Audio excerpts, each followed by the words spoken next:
रहता था, वो ग्रंथ होता ही 78 कार्ड्स का था, कंपल्सरी 78 पेपर्स का था। तो वो जब भी कोई उनके पास हेल्प के लिए जाते थे तो वो उनको वो गाइडेंस दे देते थे। उस टाइम का जो वो बुक था, ग्रंथ था, that is converted into this cards now. तो ये हमें डेफिनेटली वही वे दिखाता है जो हमें हमारे लिए सही है मेडिटेशन पे। मेडिटेशन, मैनिफेस्टेशन, ये बहुत हाई पीक पे वर्क करता है। एस्ट्रोलॉजी में हम जो भी रेमेडीज देते हैं दैट आर घरेलू नुस्खे, और जो न्यूमरो के बेसिस पे इवन मैं घरेलू नुस्खे वगैरह देती हूँ, वो रेमेडीज वही कर पाते हैं जिनको शौक है करने का। लेकिन ज्यादातर हमारा सबकॉन्शियस माइंड को बैलेंस करना, 9 प्लैनेट्स होते हैं, आप देखोगे तो 9 प्लैनेट्स, 9 ग्रह, 9 दुर्गा देवियां, हर एक 9 जो सबसे पावरफुल रहता है ना, वैसे ही नंबर्स भी, न्यूमरोज में नंबर का भी बहुत अलग ही पावर रहता है।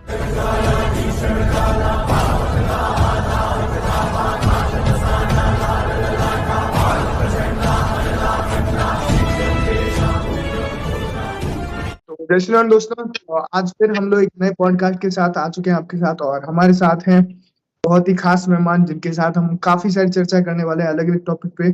और इनसे जुड़ने के लिंक्स मैं आपको पहले ही बता देता हूँ, सारे डिस्क्रिप्शन में है, तो जाके आप वहां पे भी जुड़ सकते हैं। तो सबसे पहले तो आपका बहुत बहुत स्वागत है पॉडकास्ट में आने के लिए, बहुत बहुत शुक्रिया। Thank you sir, even I am very happy आपने मुझे बुलाया। yes. तो शुरू करते हैं मेनली, जैसे कि टैरो से। तो टैरो आजकल बहुत लोग करते हैं, और मेनली मैंने देखा है आजकल काफी ज्यादा ट्रेंड में भी आ रहा है। पहले लोग इतना नहीं जानते थे इसको। तो टैरो को थोड़ा सा बताइए कि ये कैसे काम करता है, और मेनली कैसे समझ सकते हैं इसको। या टैरो बेसिकली एक सबकॉन्शियस माइंड के बेसिस पे पूरा डिपेंड होता है। तो देयर आर ऑलमोस्ट 78 कार्ड्स। तो ये सब कार्ड्स हमें हमारे फ्यूचर के बारे में, प्रेजेंट के बारे में, एंड इवन पास्ट के बारे में, ये हमें सब डिटेल्स बता देता है। ये हुआ, मैंने शॉर्टकट में आपको बताया। एक्चुअली टैरो आया है ग्रंथ से। From the last many years back, Egypt में एक पिरामिड के नीचे, आई गेस, वहां पे एक ऋषि मुनि रहते थे। दैट ऋषि मुनि वे हैविंग दैट ग्रंथ उनके पास रहता था। वो ग्रंथ होता ही 78 कार्ड्स का था, कंपल्सरी 78 पेपर्स का था। तो वो जब भी कोई उनके पास हेल्प के लिए जाते थे तो वो उनको वो गाइडेंस दे देते थे।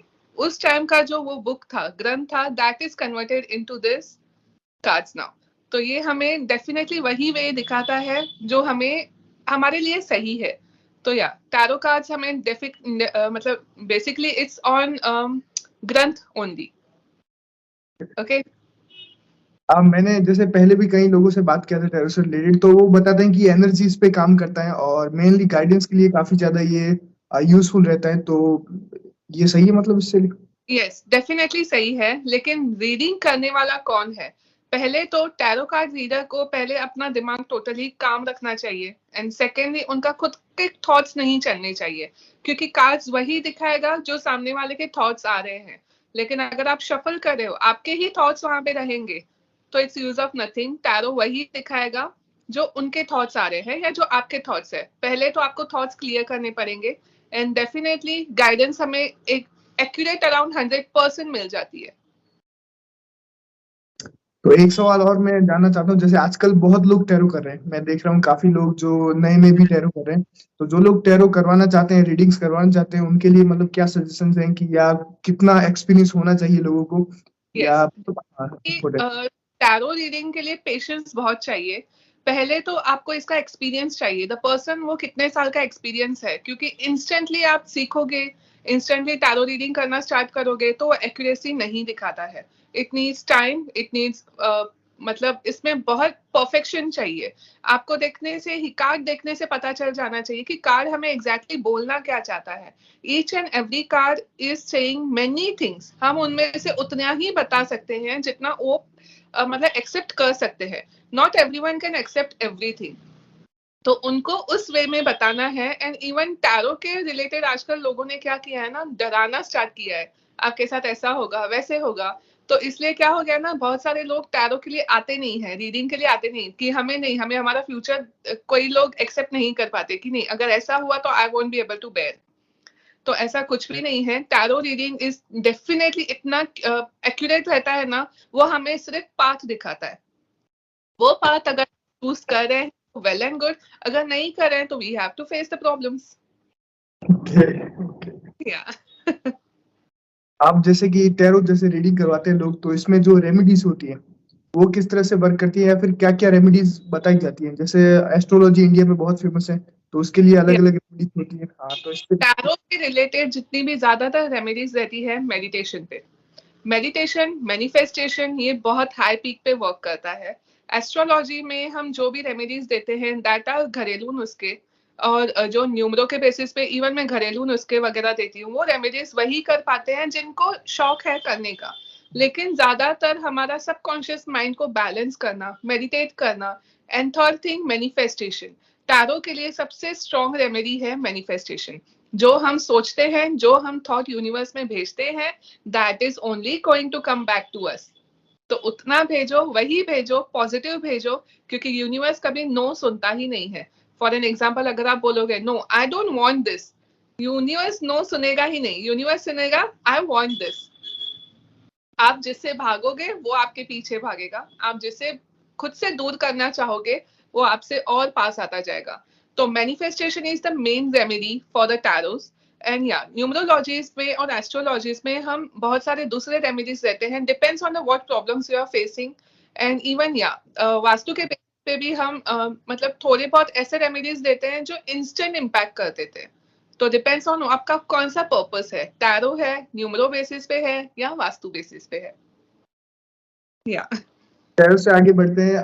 न्यूमरोलॉजी या फिर नंबर्स, ये चीज कैसे काम करती है? ये मैं बहुत मुझे लगता है कम एक्सप्लोर्ड है, अभी तक लोगों को पता नहीं है इसके बारे में इतना। तो उसके बारे में थोड़ा सा बताइए कि नंबर्स कैसे काम करते हैं। और हाँ, तो या नंबर्स ऐसे काम करते हैं, सी पर्टिकुलर एक ही दिन पे क्यों आप पैदा नहीं हुए।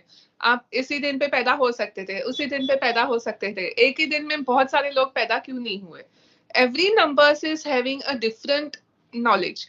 हर एक नंबर हमें बहुत कुछ बताता है। अगर आपका सिर्फ बर्थ नंबर देखोगे, जैसे I want to know your birth date. Okay, 19 अगस्त। 19। हाँ, okay, see 19 is equal to, हम उसको 1 एंड 9 इज इक्वल टू 10 पकड़ते हैं, इज इक्वल टू 1 पकड़ते हैं। आप नंबर हो ऑलरेडी, मतलब सन नंबर हो, 1 नंबर हो। तो ऐसे 9 प्लैनेट्स होते हैं। आप देखोगे तो 9 प्लैनेट्स, 9 ग्रह, 9 दुर्गा देवियां। हर एक 9 जो सबसे पावरफुल रहता है ना, वैसे ही नंबर्स भी, न्यूमरोज में नंबर का भी बहुत अलग ही पावर रहता है। तो या आप किस डे पे किस पर्पस के लिए पैदा हुए हो, तो जैसे सन नंबर को कुछ और सूट करेगा, जैसे हाँ I am a Venus number, Venus number को कुछ और सूट करेगा। और आप करोगे लाइक अभी जैसे आप हो, आप कंस्ट्रक्शन वे में जाओगे, आपके लिए इतना सूट नहीं करेगा। एंड फॉर मी, अगर मैं किसी लग्जरी काम में करूंगी, the thing which is related to my makeup products and many things जो लग्जरी प्रोडक्ट्स हैं, तो definitely that is going to work. तो वीनस वैसा रहता है। तो डिपेंड्स ऑन किस पर्पस के लिए आप कर रहे हो, आपका नंबर कौन सा है, तो उसमें हमें पर्पस बताता है। ऐसे नहीं है कि हर एक को फेस करना रहता है लाइफ में। तो people face the problem only because उन्होंने फील्ड अपना गलत चूज किया रहता है। तो या अगर आपका फील्ड गलत है, आपका नंबर दूसरा है, तो it will definitely work on that. क्या बात है। अभी क्रिस्टल्स पे आते हैं। जो क्रिस्टल्स आजकल बहुत यूज करते हैं लोग, मतलब बता भी देते हैं। तो क्रिस्टल्स पहले तो काम करते हैं या नहीं, और काम करते हैं तो किस तरह से करते हैं, उसके बारे में थोड़ा बताइए। Depends on you. अगर आपका विश्वास है तो यस, क्रिस्टल वर्क बहुत हाई पीक पे करते हैं। अगर आपका विश्वास ही नहीं है, फिर आपको बोल सकते हो कि पत्थर में तो भगवान भी ढूंढोगे, आप मानोगे ही नहीं। It's kind of that thing. But yes, crystal works very high impact only because इसके पीछे भी एक साइंस है। आप देखोगे ना, हमारे बॉडी का सबसे हैवी तत्व कौन सा है? अर्थ तत्व, क्योंकि we are connected to the earth. वैसे ही क्रिस्टल्स आते हैं जमीन के अंदर से, कनेक्टेड टू द अर्थ। तो जो जो चीजें जमीन से कनेक्टेड है, जैसे हमारी बॉडी है, क्रिस्टल्स है, वो हमें इम्पैक्ट देता ही है। इनडायरेक्टली वो हमें पॉजिटिवनेस के लिए लेके जाता है। अभी depends on which crystal you want. For an example, अभी रोज क्वार्ट्ज है, रोज क्वार्ट्ज होता है सेल्फ लव के लिए है, लव सराउंडिंग के लिए रहता है। एंड अगर आपको एमेथीस्ट चाहिए, the person who is having an anxiety, तो बहुत सारी चीजें अपने सराउंडिंग में पर्पल रख सकते हो, एमेथीस्ट रख सकते हो। And even the people who needs only money oriented person, ये तो आजकल बहुत ही हाई पिक पे है, पायराइट। पायराइट तो इतना माना जाना गया है आजकल, व्हाट्सएप पे हो या इंस्टा पे हो, हर एक पायराइट के लिए बहुत सारी बातें बता देता है। तो या क्रिस्टल्स बहुत हाई पिक पे वर्क करते हैं, क्योंकि वो पूरी एनर्जी यूनिवर्स में से खींच के हमें पूरा हाई पिक पे लेके आते हैं। जैसे ही क्रिस्टल्स होते हैं 2 पार्ट के, एक सेमी स्टोन्स रहते हैं, एक जेम स्टोन्स होते हैं। तो डिपेंड्स ऑन आप कौन सा पहन रहे हो। Semi stones work on the people जो थोड़े लो हैं, अपने आप पे जिनका कंट्रोल ज्यादा नहीं रहता है, ठीक है। लेकिन जेमस्टोन्स ज्यादातर वही पहन पाते हैं the people who are already carrying a very strong personality. तो definitely yes, I will suggest the people who are not with a high energy to go with the semi stones, and the people who are very having a very high personality, खुद ही इतने strong बंदे हैं, तो strong people needs a strong stones ना। तो या, तो जेमस्टोन्स उनके लिए बहुत हाई पीक पे वर्क करते हैं। तो अभी लास्ट जाते जाते एक क्या हम रीडिंग कर सकते हैं लाइव टैरो? Sure, definitely. तो एक करते हैं हमारे जी। Sure, definitely. Yes, tell me. What is the thought you are having now? आप पहले मुझे नाम बताना पड़ेगा या सीधे ही हम कर सकते हैं? Depends on what the question. आपको खुद के लिए पूछना है तो आप बता सकते हो, फिर अगर आप किसी और के लिए पूछ रहे हो तो उसके लिए भी मैं आपको गाइडेंस दे सकती हूँ। ओके, मुझे अपने लिए ही पूछना है। जी बोलिए, What is your question?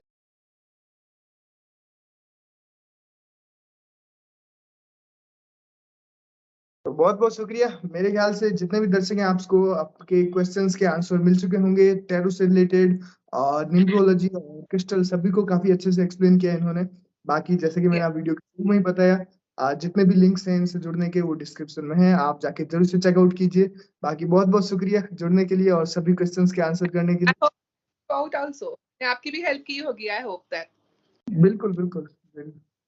तो जितने भी दर्शक हैं जरूर से चेकआउट कीजिए। बाकी मिलते हैं नेक्स्ट पॉडकास्ट में। बहुत बहुत शुक्रिया। Thank you, sir. Thank you. Her her Mahadev. Yes. Her her Mahadev.